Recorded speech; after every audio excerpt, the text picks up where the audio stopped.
हमारे पास इतने powerful telescopes मौजूद हैं जो कि प्रैक्टिकली टाइम में पीछे देख सकते हैं और उनके ही यूज़ से हम कैलकुलेट करते हैं यूनिवर्स की एज को। और साइंटिस्ट का दावा है कि हाल ही में की गई नई कैलकुलेशन से हमें पहली बार इसकी समवॉट एक्यूरेट डेटा मिली है। अब ये सारे रिसर्च में कौन से टेलीस्कोप को यूज़ किया गया था और इसके एंड प्रोडक्ट में हमें क्या मिला, ये सब देखेंगे हम आज के इस वीडियो में। तो देर किस बात की है, चलिए देखते हैं। मेरा नाम है Deepanshu Verma and you guys are watching the training take.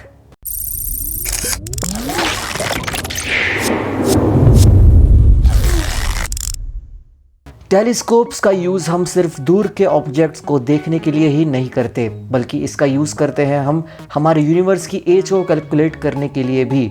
और हाल ही में एस्ट्रोनॉमर्स ने एटाकामा कॉस्मोलॉजी टेलीस्कोप का यूज़ करते हुए फिर से एक बार यूनिवर्स के ओल्डेस्ट लाइट को मेजर किया, जिसका कि रिजल्ट बताता है कि हमारा यूनिवर्स 13.77 अरब साल पहले शुरू हुआ था। और ये डेटा मैच करता है स्टैंडर्ड मॉडल ऑफ यूनिवर्स से, जिसे कि बताया गया था प्लैंक सैटेलाइट से किए गए ऑब्जर्वेशंस में। लेकिन अब इसने एस्ट्रोफिजिक्स कम्युनिटी में एक नए प्रॉब्लम को क्रिएट कर दिया है, क्योंकि वो रिसर्च टीम्स जो अलग अलग गैलेक्सीज की मूवमेंट को कैलकुलेट किया था, उन्होंने हमें ये बताया था कि यूनिवर्स एक्चुअली में प्लैंक सैटेलाइट के प्रेडिक्टेड एज से कुछ 100 मिलियन ईयर्स यंग होना चाहिए। बट अब फाइनली इस स्टडी के बाद हमें ये साफ नज़र आ रहा है कि प्लैंक और एटाकामा कॉस्मोलॉजी टेलीस्कोप एक दूसरे के मेजरमेंट्स को सपोर्ट कर रहे हैं। यूनिवर्स की एज इस बात को भी रिवील कर रही है कि ये किस रेट से एक्सपेंड कर रहा है, जिसे हम जानते हैं हबल कांस्टेंट से। एटाकामा से की गई मेजरमेंट बताती है कि हबल कांस्टेंट 67.6 किलोमीटर पर सेकंड मेगापारसेक है, और ये रिज़ल्ट लगभग मैच करती है प्लैंक सैटेलाइट से किए गए कैलकुलेशन से, जो कि ये बताती हैं कि ये एक्चुअली में है 67.4 किलोमीटर पर सेकंड मेगापारसेक। ये दोनों मेजरमेंट्स का मैच करना इसलिए भी बेहद इम्पॉर्टेंट है क्योंकि ये दोनों ही केसेस में इंडिपेंडेंट स्टडी की गई थी और ये बताती हैं कि हम सच में यूनिवर्स को समझने में आगे बढ़ रहे हैं। इन सारी चीज़ों को कैलकुलेट करने के लिए एटाकामा टेलीस्कोप ने फोकस किया था कॉस्मिक माइक्रोवेव बैकग्राउंड पर, जिसे कि बिग बैंग के बाद की बची हुई लाइट कहा जाता है।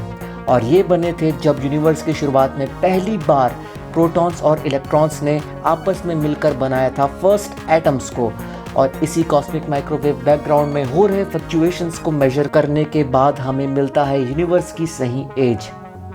लेकिन क्या ये सब सच में पूरी तरह से सही है? क्योंकि अब भी ऐसी कई सारी चीज़ें हैं जिनके बारे में हमें लगभग न के बराबर पता है, जैसे कि डार्क एनर्जी और डार्क मैटर।